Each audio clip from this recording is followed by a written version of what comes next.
इधर उत्तर प्रदेश में जब महाराज की अदालत लगती है तो न्याय की रफ्तार बिजली से भी तेज हो जाती है। जी हाँ, लखनऊ में एक लाचार मेजर की बेटी की पुकार सुनकर मुख्यमंत्री योगी आदित्यनाथ ने वो कर दिखाया जैसे कि माफिया राज में नामुमकिन माना जाता है। महज 24 घंटे के भीतर ही दबंगों का घमंड चूर करते हुए एक सैनिक की बेटी को उसका खोया हुआ आशियाना वापस लाया गया। देखिए इस रिपोर्ट में।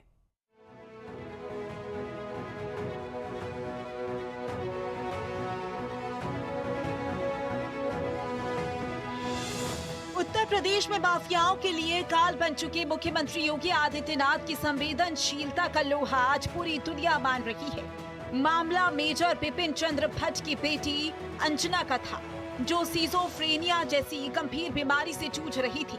उनकी मजबूरी का फायदा उठाकर चंदौली के दबंग बलराम यादव ने उनके करोड़ों के मकान पर कब्जा कर लिया था। लेकिन जैसे ही ये बात मुख्यमंत्री के कानों तक पहुंची, उन्होंने साफ कर दिया कि किसी भी सैनिक के परिवार के साथ अन्याय बर्दाश्त नहीं किया जाएगा। I have come back to my house. I unfortunately lost my parents and brothers some time ago. I was living alone. The Pola uncle helped me. He's a very good, decent person. God bless him. अब मैं अपने रानी दीदी टपोला uncle, army officials, high officials की तरफ से दुबे भैया को बहुत बहुत धन्यवाद देती हूँ। मुझको अपने पेरेंट्स का, अंकल ब्रदर्स का घर बात में मिल गया। Thanks to all of you. चीफनेस, हम लोग की चीफनेस से योगी अंकल बहुत अच्छे हैं, बहुत महान है। उन्होंने मेरी दुख में सहायता की है। भगवान उनका भला करे। God bless him. He is a very good person. I give special thanks to our chief minister Adityath Yogi uncle. Thank you uncle for helping me so much. God bless you. मुख्यमंत्री का आदेश मिलते ही police प्रशासन हरकत में आया और चंद घंटों के भीतर माफियाओं का पूरी बिस्तर गोल कर दिया गया। बुधवार शाम अंजना सीएम से मिली थी और गुरुवार दोपहर होने से पहले ही वे अपने घर की दहलीज पर खड़ी थी।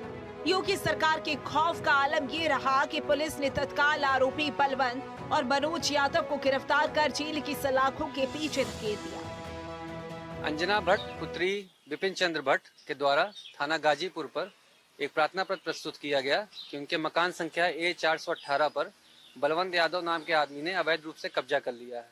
इस संबंध में उनके प्रार्थना पत्र पर जांच कर मुकदमा थाना गाजीपुर पर सुसंगत धाराओं में पंजीकृत किया गया। वर्तमान में साक्ष्यों के क्रम में विवेचना जारी है। अग्रिम विधिक कार्रवाई की जाएगी। 8 साल के लंबे इंतजार के बाद जब अंजना ने अपने घर में कदम रखा तो मंजर देखने लायक था। भावुक होकर उन्होंने घर की दीवारों को चूमा और दीप प्रज्वलित कर अपनी यादों को ताजा किया। पड़ोस की महिलाओं से लिपटकर वे रो पड़ी और बार बार एक ही शब्द दोहराया, योगी अंकल बेस्ट है। ये कार्रवाई यूपी के उन तमाम माफियाओं के लिए चेतावनी है कि अगर किसी गरीब या लाचार की जमीन पर नजर डाली तो बाबा का बुलडोजर और कानून का डंडा चलने में देर नहीं लगेगी। कहा जाता है कि न्याय मिलने में देरी न्याय ना मिलने के बराबर है, लेकिन योगी आदित्यनाथ ने इस परिभाषा को ही बदल दिया। मेजर की बेटी के आंसू पोंछकर उन्होंने साबित कर दिया कि यूपी में सिर्फ कानून का राज है और माफियाओं की जगह केवल जेल की काल कूट रही है।